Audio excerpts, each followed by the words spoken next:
So let me give you a hint about what these things look like. Has anybody heard of Rita Klaus? Well, she is one of the most spectacular miracle cures that have been reported and recorded in a modern hospital in recent years. She joined a convent as a late teenager. And here's her story if you want to get the book. It's fascinating reading. This was a very intelligent woman. She was extraordinarily religious. But what happened was that when she entered the convent, in about 2 or 3 years, she developed galloping multiple sclerosis. She could not even keep up her daily chores. So she was given dispensation to leave the convent. She went back to school, got a degree in biology, and started teaching high school biology in order to support herself. This went from bad to worse. She wound up in mechanical braces. She couldn't walk without help. Her contractures in her knees were so bad that surgeons severed the tendons above and below the kneecaps to help with the contractures. This permitted or caused the kneecaps to sort of float over to the outside of the knee and the lateral position. So things really got bad. Her doctor once gave her a tour of the back wards where the neurological end-stage patients were and told her that you're going to wind up here. There's just nothing we can do for you. And so she was befriended by people in the neighborhood, took up a collection, and she went to Medjugorje in former Yugoslavia, where all the miracles have been alleged to happen. She went, did all the rituals, did all the prayers, and nothing happened. She came back. She lost her faith. She was particularly hostile toward religious healers, faith healers. Here's what she had to say about them. It's a bunch of malarkey. God does not intervene in the natural order.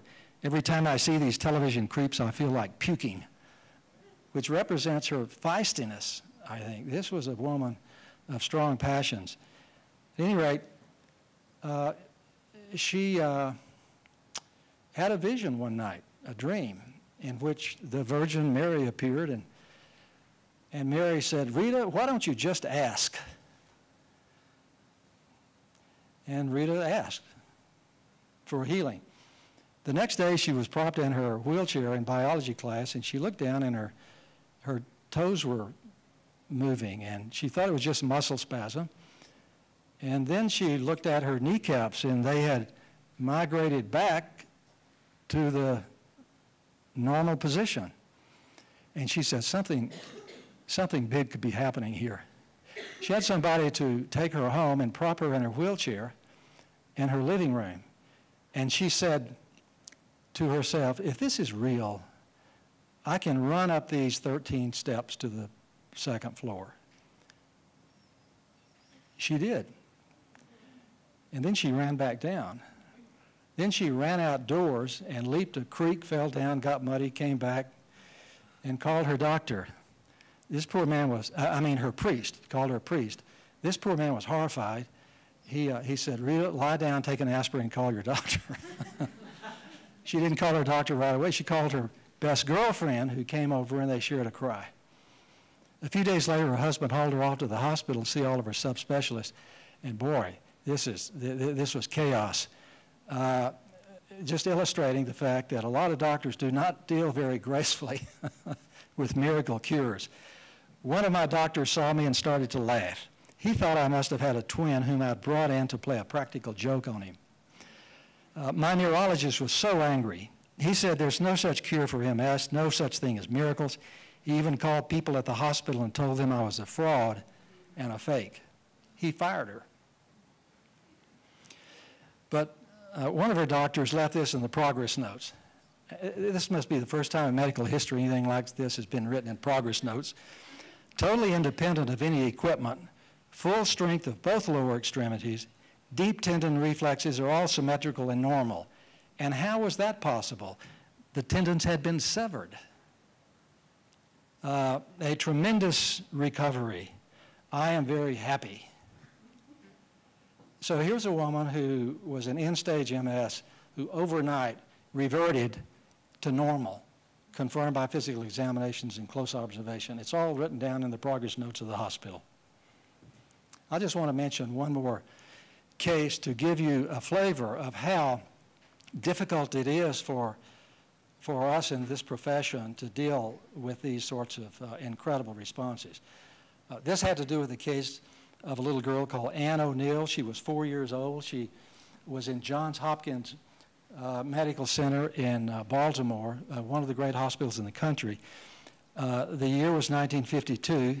Her disease was acute lymphocytic leukemia, and in 1952 there were no survivors of this disease. The fatality rate was 100%. So she was dying. She had temps of 105. She was broken out in sores and blisters all over. She was given last rites. Her grandmother had even sewed her burial gown.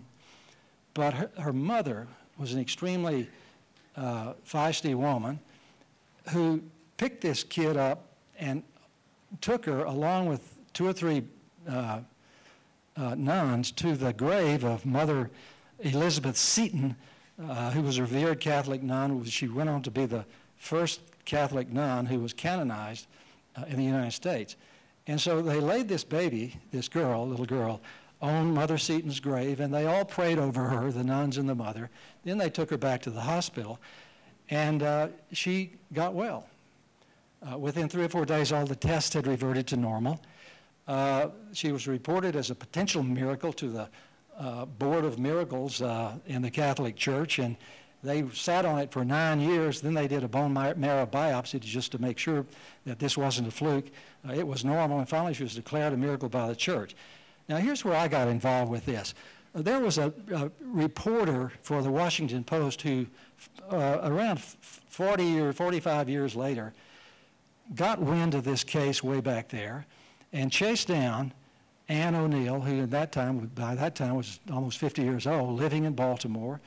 She was still healthy. And Tamara Jones, this reporter, actually chased down Dr. Milton Sachs, also her hematologist, who was taking care of this girl. And she said, she was asking him straight out, why didn't you report this case? And he didn't. I mean, this is the sort of case you would think would need to be written up. We might learn something.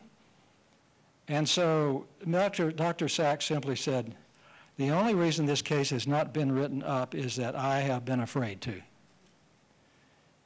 And you'd want to know, for God's sakes, afraid of what?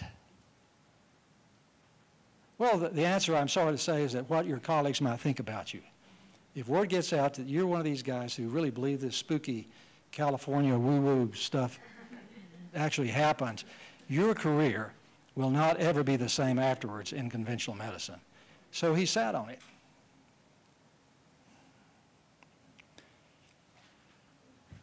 This stuff gets characterized and criticized as false hope.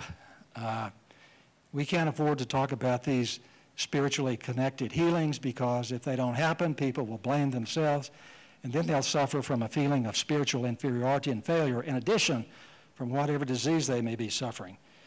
One of the people who blasted that out of the water was Lewis Thomas, who for many years was chairman of the research department at Sloan Kettering Foundation. The rare but spectacular phenomenon of spontaneous remission of cancer patients persists in the annals of medicine, a fascinating mystery, but at the same time a solid basis for hope in the future. If several hundred patients have succeeded in doing this sort of thing, eliminating vast numbers of malignant cells on their own, the possibility that medicine can learn to accomplish the same thing at will is surely within the reach of imagining. And then there's Albert Einstein's famous comment, there are two ways to live one's life, as if nothing is a miracle or as if everything is. Take your choice. This gives me an opportunity to make a shameless plug for my latest book, Premonitions. This is a form of non-local knowing, acquiring information outside the present into the future. These non-local knowings, these premonitions that people report, I think establish premonitions as a legitimate form of preventive medicine. The reason is that the premonitions so frequently involve impending health issues, which, if avoided, can help you stay alive. Well, the larger lessons here, I think, really do have a lot to do with health and longevity, without question. I think that's under the wire, but there's something even more important. I would just remind you that a mind that is truly non-local in space is omnipresent. It's present everywhere, and that means it's unbounded, and that means you can't separate individual minds from other individual minds. At some level, they come together. And a mind that's non-local with respect to time is present everywhere in time, which means that at some aspect of our consciousness, immortality and eternality are words that can be applied to that aspect of who we are. And in closing, I would just say, don't take it from me. Look at what some of the most famous scientists in the world have had to say about this idea of non-local mind. One of my favorite people, one of my heroes in science was Erwin Schrödinger. Schrödinger wave equations underlie quantum physics. I venture to call the mind indestructible, since it has a peculiar timetable, namely the mind is always now.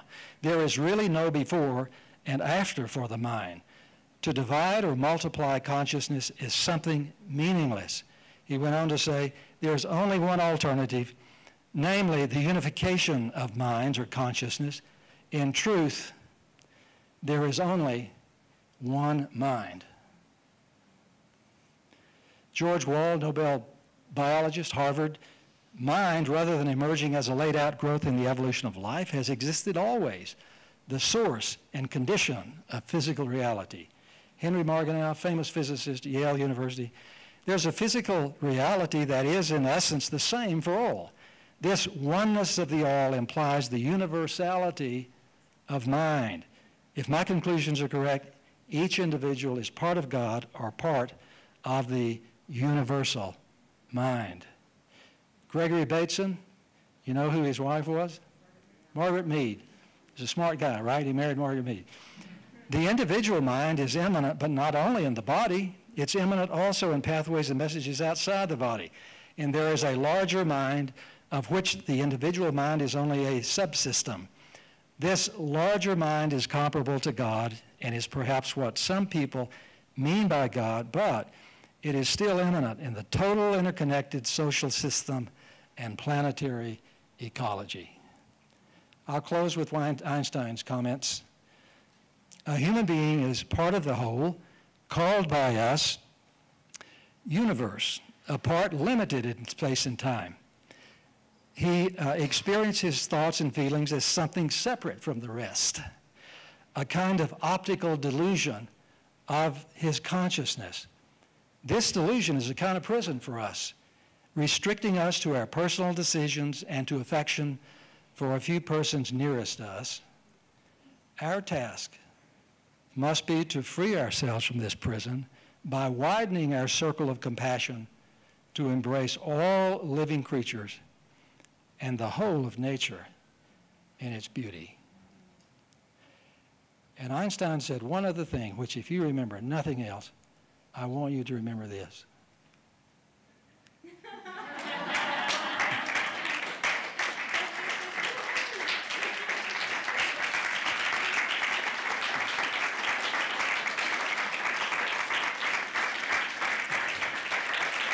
Thank you.